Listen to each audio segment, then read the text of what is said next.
यहीं से स्टार्ट कर रहे हैं थोड़ा सा। हम 48वां आसियान शिखर सम्मेलन की बात करते हैं। जो शुरुआत में आसियान शिखर सम्मेलन हुई वो उसकी पृष्ठभूमि है। यहां तक जो आपने पढ़ा था भारत आसियान संबंध क्या है, क्या भारत आसियान का सदस्य नहीं है, यहाँ पर उद्देश्य क्या है आसियान के, साथ में आपका संस्थापक सदस्य कौन कौन से हैं, और पूरे के पूरे आपके जो सदस्य देश हैं वो आपके कितने सदस्य देश जो है वो आपके हैं, ये पूरा का पूरा हम आसियान में पढ़ चुके थे। इसका मुख्यालय पेपर में कई बार आया है। जो सबसे ज्यादा इंपोर्टेंट पॉइंट है जकार्ता, इंडोनेशिया।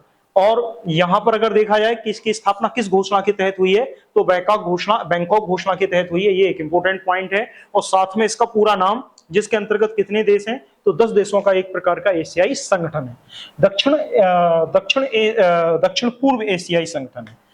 अब हम यहाँ पर बात करेंगे, यहाँ पर 48वां जो आयोजन हुआ है वो हाल ही में माना जाता है 8 मई 2026। ये इंपोर्टेंट घटनाएं ले रहे हैं जो पूरे साल भर की रहेंगी। तो 8 मई 2026 कहने का मतलब है ये 8 मई 2026 को आयोजन होता है कहाँ पर, फिलीपींस के सेबू नामक स्थान पर। इसकी अध्यक्षता कौन करते हैं तो फिलीपींस के ही, जब फिलीपींस में जहां पर ये आयोजन होता है वहीं का कोई राष्ट्राध्यक्ष इसकी क्या करता है, अध्यक्षता करता है। तो अध्यक्षता की है फिलीपींस के ही राष्ट्रपति हैं फर्डिनेंड आर मार्कोस जूनियर के द्वारा इनकी क्या की गई है, अध्यक्षता की गई है। अब ये नाम कठिन है तो लेकिन आप बार बार 2-3 बार पढ़ेंगे तो अपने आप याद हो जाएगा। कहने मतलब ये नहीं कि बैठ के रटने ही बैठ गए कि नहीं हमें ये याद हो ही जाए, लेकिन बार बार रिवाइज करेंगे तो क्या हो जाएगा, याद हो ही जाएगा। ठीक है, चलिए फिर बात करते हैं। ये कल भी बता दिया था कि इनके द्वारा जो थीम बनाई गई थी इस वाले जो आयोजन किया गया था शिखर सम्मेलन का, नेविगेटिंग अवर फ्यूचर टुगेदर। यानी कहने का मतलब है जो हमारा फ्यूचर है वो क्या है, नेविगेटिंग है। कहने का मतलब है हम एक ही स्थान पर बैठे बैठे दूर के बारे में जानकारी क्या कर लें, प्राप्त कर लें। अब समुद्र में वहां जा तो सकते नहीं, कहने का मतलब अगर समुद्री एरिया की अगर बात की जाए फिर भी हम वहां पर घटित होने वाली घटनाओं का पहले से ही क्या कर सकते हैं, आकलन कर सकते हैं। इसके बाद बात करेंगे प्रमुख चर्चा के यहाँ विषय क्या रहे। मतलब ये जो वो चर्चा के विषय रहे जो आसियान का जो शिखर सम्मेलन हुआ था 2026 में, उस दौरान चर्चा के प्रमुख विषय क्या रहे। तो सबसे पहला विषय रहा ऊर्जा सुरक्षा, यानी कि ऊर्जा की सुरक्षा किस प्रकार से की जाए। ऊर्जा का मतलब है चाहे वो आपका किसी भी प्रकार का पेट्रोल या डीजल हो या आपका सौर ऊर्जा हो, इस सभी की ऊर्जा की अनावश्यक खपत नहीं करनी है। कहने का मतलब है उस ऊर्जा को क्या रखना है, आपको सुरक्षित रखना है। तो ऊर्जा सुरक्षा की बात की गई है। खाद्य सुरक्षा की बात की गई है, यानी कि जो भोजन है वो गुणवत्ता युक्त होना चाहिए। विदेशों और संकटग्रस्त क्षेत्रों में आसियान नागरिकों की सुरक्षा, जो 10 देश हैं आसियान के, अन्य देशों में जहां संकट है, मान लो यूक्रेन में फंसे, मान लो ईरान में फंसे, या कहीं आपके इजराइल में फंसे, कहीं यूएस में फंसे, या कहीं भी फंसे जहां पर किसी भी प्रकार की अस्थिरता चल रही है, तो उन संकट क्षेत्रों से आसियान के नागरिक किस प्रकार से सुरक्षित बाहर निकलेंगे। जैसे भारत है, देखा होगा आपने, जब भी कभी किसी प्रकार की समस्या आती है तो भारत सबसे पहले अपने नागरिकों को एग्जिट कराता है वहां से, यानी कि कोई भी देश हो वहां से फंसे हुए नागरिकों को निकालने के लिए कोई ना कोई ऑपरेशन चला दिया जाता है, जिससे आपके जो नागरिक हैं वो सुरक्षित आ जाते घर पर। कहने का मतलब है भारत आ जाते। ये यहाँ पर भी प्रश्न पूछे जाएंगे आपके पेपर में, भारत ने कौन सा ऑपरेशन किसके लिए चलाया था, यूक्रेन में फंसे नागरिकों के लिए कौन सा चलाया, ईरान में फंसे नागरिकों के लिए कौन सा चलाया, कोविड के टाइम पर कौन सा चला। वो कोविड बहुत पुराना हो गया लेकिन ये लड़ाई नवीनतम है तो इनके आपको याद रखने हैं। चलिए अब बात करते हैं यहां पर। और कोई कहे कि यहां से पेपर में क्या आना चाहिए, तो हम कहेंगे कि 1 2 3 4 5 में से सिर्फ ये याद रखो, बस ये सबसे ज्यादा इंपॉर्टेंट है, यही पेपर में आना चाहिए आपके हिसाब से, ठीक है ना। तो ये क्यों, क्योंकि 25 अक्टूबर 2025 को आसियान के 11वें सदस्य के रूप में औपचारिक रूप से किसको स्वीकार किया गया था, तो ये देश का नाम है तिमोर लेस्ते। यानी कि एक और दक्षिण एशियाई जो देश है तिमोर लेस्ते, इसको क्या किया गया है, 11वां सदस्य के रूप में मान्यता मिली है। तो जब 49वां आसियान शिखर सम्मेलन आयोजित होगा तो उसमें ये 11वां सदस्य भी क्या करेगा, भाग लेगा। बात समझ पाए। तो आई थिंक जहां तक सोच सकते हैं ये पॉइंट आपका सबसे ज्यादा इंपॉर्टेंट पॉइंट बनेगा। पूरे आसियान में भी अगर देखें तो यही बनेगा पेपर में कि जब 49वां आसियान शिखर सम्मेलन का आयोजन कहां होगा एक वो अलग बात है, लेकिन उस 49वें आसियान शिखर सम्मेलन में शामिल होने वाला 11वां देश कौन है या नवीनतम देश कौन है, तो आपको याद रखना है तिमोर लेस्ते जो है वो आपका क्या है, नवीनतम देश है। ये एक इंपॉर्टेंट पॉइंट है। चलिए फिर बात करते हैं यहां पर तो प्रमुख निर्णय क्या लिए गए हैं, उन निर्णयों की बात करते हैं। ये सब नॉर्मल से है, इनको कोई विशेष वरीयता नहीं देंगे। जो बता दिया है कि वो वरीयता वाला पॉइंट है, वो सबसे ज्यादा इंपॉर्टेंट पॉइंट है। अगर यहां पर कहें, यहां पर जो पॉइंट दिया गया है, मध्य पूर्व संकट पर आसियान लीडर्स स्टेटमेंट को क्या किया जाएगा, अपनाया गया। यानी कि जब भी कभी मध्य पूर्व पर किसी प्रकार का कोई संकट आता है, कहने मतलब है मध्य पूर्व में, मध्य पूर्व का मतलब क्या है, यानी कि बीच में और ईस्ट में किसी भी प्रकार का संकट उत्पन्न होता है, तो उसमें आसियान लीडर्स स्टेटमेंट को क्या किया जाएगा, अपनाया जाएगा। यानी कि जो हमारे आसियान के जो सदस्य देश हैं, हम उनके ही नियमों को, उनके ही आपस में सिद्धांतों को क्या करेंगे, वरीयता देंगे।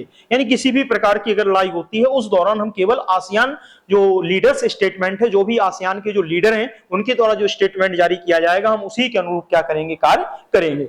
फिर बात करते हैं यहां पर हॉर्मुज जल डमरूज संधि। ये तो मान के चलो कि इससे तो प्रश्न बनेगा ही बनेगा, क्योंकि बहुत चर्चा में रही है ये हॉर्मुज जल डमरूज क्षेत्र। तो हॉर्मुज जल डमरूज क्षेत्र है, वास्तविकता में ये जो आपका सऊदी अरब है और ईरान है, इन दोनों के मध्य में ही ये क्षेत्र है आपका हॉर्मुज जल संधि क्षेत्र। हमने आपको मैप में दिखाया भी था, याद करो। तो वहीं पर जो ये क्षेत्र है, और उसी की वजह से जो ईरान है वो थोड़ा ज्यादा ताकतवर बन जाता है, क्योंकि छोटा सा एरिया है, ईरान स्थल पर है, और बाकी जो जहाज वगैरह है वो समुद्र के रास्ते से गुजरते हैं, तो बड़े आसानी से उस पर अटैक किया जा सकता है। भाई समुद्र में के रास्ते कोई तेज नहीं भाग सकता, उसको समुद्र में ज्यादा से ज्यादा 30-40 किलोमीटर की स्पीड से ही चलना पड़ता है। बहुत स्लो चलते हैं सिर्फ। अगर आपको जाना है, जहाज 2 घंटे में पहुंचा देगा, वहीं जहाज को पूरे 2 दिन लग जाएंगे पहुंचाने में उस जगह तक, ठीक है ना। तो यहां पर हॉर्मुज जल डमरूज सहित अंतरराष्ट्रीय नौवाहन मार्गों पर सुरक्षा कैसे हो, निर्बाध एवं सतत पारगमन की आवश्यकता पर क्या दिया, बल दिया। चूंकि ये किसके कारण हुआ है, यूएस और ईरान की जो लड़ाई चल रही है, इजराइल और ईरान की जो लड़ाई चल रही है, उसकी वजह से ऐसा कहा गया है कि जो हॉर्मुज जल डमरूज क्षेत्र है, इसके साथ जो अन्य अंतरराष्ट्रीय जो भी मार्ग रहेंगे नौवाहन के, यानी नौवाहन का मतलब है नौकायान, यानी कि जो भी आपके नौ परिवहन रहेंगे, यानी कि जो भी समुद्री आवागमन के जो साधन रहेंगे, उनके लिए निर्बाध मतलब किसी प्रकार की बाधा ना आए, और सतत पारगमन की आवश्यकता पर क्या दिया गया, बल दिया गया। बात समझ पाए। फिर इसके बाद है फिलीपींस में क्या किया गया है, आसियान समुद्री केंद्र स्थापित करने का समर्थन किया गया है, कि फिलीपींस में क्या किया जाएगा, एक आसियान समुद्री केंद्र, यानी कि किसी प्रकार की समुद्र में किसी प्रकार की किसी को जरूरत पड़ती है, कोई हेल्प की जरूरत पड़ती है, तो तुरंत के तुरंत आसियान समुद्री केंद्र पर संपर्क साध करके उस तक मदद जो है वो क्या की जा सकती है, पहुंचाई जा सकती है। जैसे हमारा कोई देश है, जैसे समझना आसियान का कोई एक देश है जो दूर है हिंद महासागर से। अब हिंद महासागर में फिलीपींस जो है वो आपका नजदीक क्षेत्र है, तो फिलीपींस में क्या कर दिया है, आसियान समुद्री केंद्र स्थापित कर दिया है। तो अकेले फिलीपींस के देश के नागरिकों को मदद नहीं मिलेगी, अगर आसियान के कोई भी सदस्य देश का कोई नागरिक है, अगर वो उस क्षेत्र में फंसा हुआ है, तो उसको भी इस आसियान समुद्री केंद्र से क्या की जाएगी, मदद प्रदान की जाएगी या सहायता प्रदान की जाएगी। और ये हमने आपको बता ही दिया है। सबसे ज्यादा पॉइंट आप यही याद रखेंगे, तिमोर लेस्ते जो कि 11वां आसियान का सदस्य देश है। आई थिंक यही पेपर में आना चाहिए, ठीक है ना। कहने का मतलब देखो, सब चीजें तो वैसे भी याद नहीं रहती हैं, ये बात तय है। कुछ ही चीजें जो है वो आप खा जाते हो पेपर जाते जाते, लेकिन जो चीजें पर विशेष बल दें उनको तो कम से कम याद रखना ही है। और वहां आप देखो कितना आसान है सर, केवल इसको एक बार, 2-3 बार, 3 बार, 4 बार आप पढ़ेंगे। करंट अफेयर्स को रटा नहीं जाता, हम आपको सच कहें। हमने कोई हमसे कहे तो हमने आज तक नहीं रटी बैठ के, कभी बैठ के रटा हो। बस एक सरसरी नजर से पढ़ते रहो। 2 प्रकार के पठन आप पढ़ते हो, यानी कि द्रुत पठन करते रहो डेली के डेली। एक बार कर लिया गहन पठन, अब इसके बाद डेली का डेली द्रुत पठन करो, और आदत डालो। अभी आप स्टूडेंट हो, एज ए स्टूडेंट हो, तो आदत डालो कि मॉर्निंग टाइम में उठ जाओ, तो उठ के आध घंटा पहले उठ जाओ भाई। तो आध घंटा कम से कम तुम आध घंटा में पूरी करंट अफेयर्स रिवाइज कर डालोगे। या फिर सोने के टाइम पर आदत डालो कि जब हम सो रहे हो तो रात में एक बार कम से कम आध घंटा में पूरी करंट अफेयर्स रिवाइज कर लें। और ये नहीं कि जो आज पढ़ी है, जो हम स्टार्टिंग से पढ़ रहे हैं, वो पूरी शुरुआत से लेके अंत तक रिवाइज कर लें। देखो इतना तो तुम्हें करना पड़ेगा, क्योंकि करंट अफेयर्स ही आपको सिलेक्शन दिलाएगी, ये बात तय है, ठीक है ना। चलिए, फिर इसके बाद है 48वें शिखर सम्मेलन के अगले संस्थागत कदम, सेबू प्रोटोकॉल को अपनाया गया, जिसके माध्यम से आसियान चार्टर में तिमोर लेस्ते को सदस्य देशों की सूची में शामिल करने और आसियान ध्वज और प्रतीक को उसकी पूर्ण सदस्यता के अनुरूप अद्यतन करने का क्या हुआ, निर्णय हुआ। अब देखना क्या किया गया है, ये समझना। ये एक प्रोटोकॉल अपनाया गया है, सेबू प्रोटोकॉल को क्या किया गया है, अपनाया गया है। अब ये सेबू प्रोटोकॉल क्या है? सेबू प्रोटोकॉल कुछ नहीं, जब आसियान देश बना तो सबसे पहले आसियान जो एक समूह बना, कहने मतलब है, तो उसमें 5 संस्थापक सदस्य थे।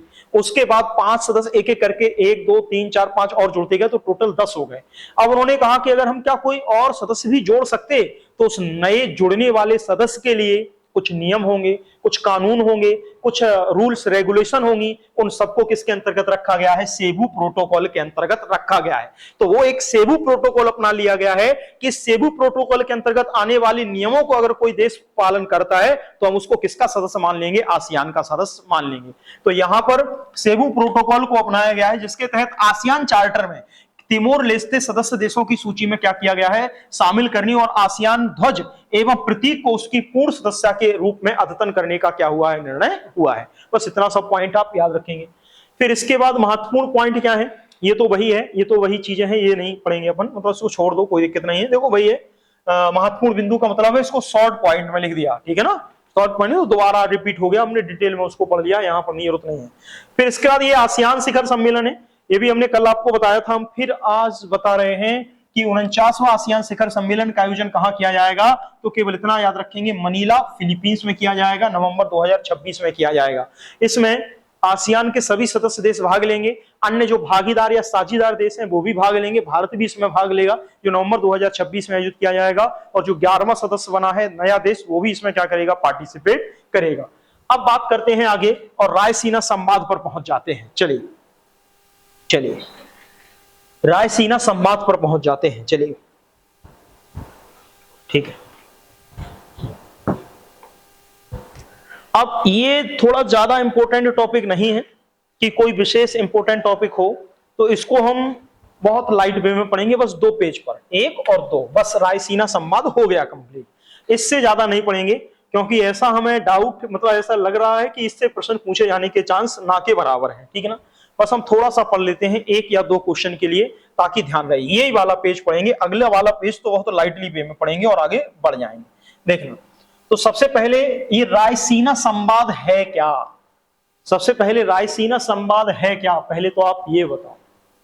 तो हमने कई बार आपको बताया है कि जो दिल्ली में जो राष्ट्रपति भवन है, वो इसी रायसीना हिल्स की पहाड़ी पर क्या है? आपका बसा हुआ है। याद करो, अगर पढ़ाया हो हमने कई बार आपको ये सब स्टेटमेंट बोला है।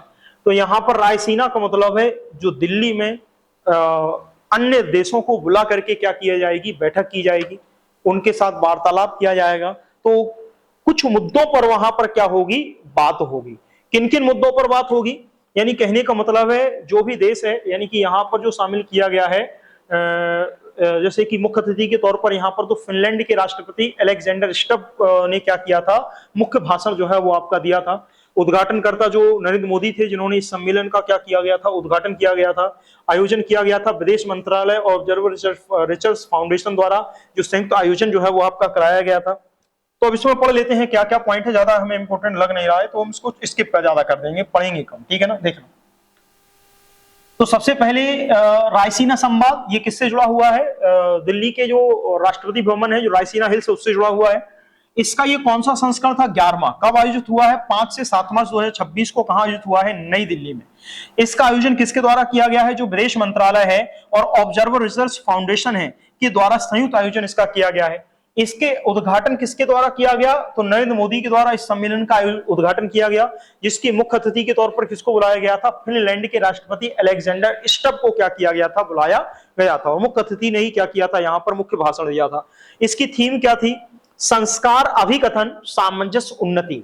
यानी कि जो हमारी पीढ़ी के जो व्यक्ति हैं, जो यहाँ से अन्य देशों में जाके क्या कर रहे हैं? बस रहे हैं, फिनलैंड वगैरह के अन्य देशों में बस रहे हैं, तो कम से कम उनको जो भारतीय संस्कृति है, जो कल्चर है, जो सभ्यता है, उनकी जानकारी क्या करती रहे? प्रदान होती रहे। उनके बारे में सारी जानकारी जो है वो आपकी क्या होती रहे? साझा होती रहे। अब यहाँ पर क्या क्या किया गया? देखना सर, सारे पॉइंट यहाँ पर लिए गए हैं, लेकिन इन पॉइंटों को चाहो तो आप छोड़ सकते हो। सम्मेलन में प्रमुख स्तंभ, इन पॉइंटों को अगर हम चाहें तो छोड़ दें तो ज्यादा सही रहेगा। इसको छोड़ देते हैं सर, ठीक है ना? जैसे फिर भी एक हल्का सा नजर डाल लें। इस सम्मेलन में 6 प्रमुख स्तंभ थे। एक तो विवादित सीमाएं, साझा संसाधनों पर पुनर्निर्माण, क्लाइमेट व्हील, अंतिम समय, भविष्य की दुनिया और टैरिफ के दौर में व्यापार। लेकिन इसको छोड़ दो, ये नहीं आएगा पॉइंट, ठीक है ना? इसको छोड़ देते हैं। यहां लेते हैं अरब लीग, ये थोड़ा सा इंपॉर्टेंट है, समझ लो। यहां लेते हैं ये अरब लीग जो है वो आपकी थोड़ी सी इंपॉर्टेंट है। यहां पर बात करते हैं कि अरब लीग क्या है। तो सबसे पहला, आवाज आ रही कि नहीं आ रही? आ रही ना, अभी चलते रहें।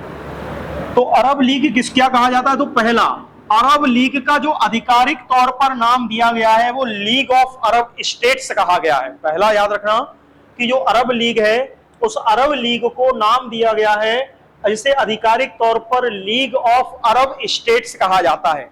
अब बात करते हैं कि जब इसको अरब लीग को लीग ऑफ अरब स्टेट कहा जाता है तो आखिर ये है क्या? आखिर ये है क्या? कुछ नहीं, मध्य पूर्व और उत्तरी अफ्रीका के 22 अरब भाषी देशों का एक महत्वपूर्ण क्षेत्रीय अंतर सरकारी संगठन है। ये कहने का मतलब है यह भी एक प्रकार के देशों का ही संगठन है।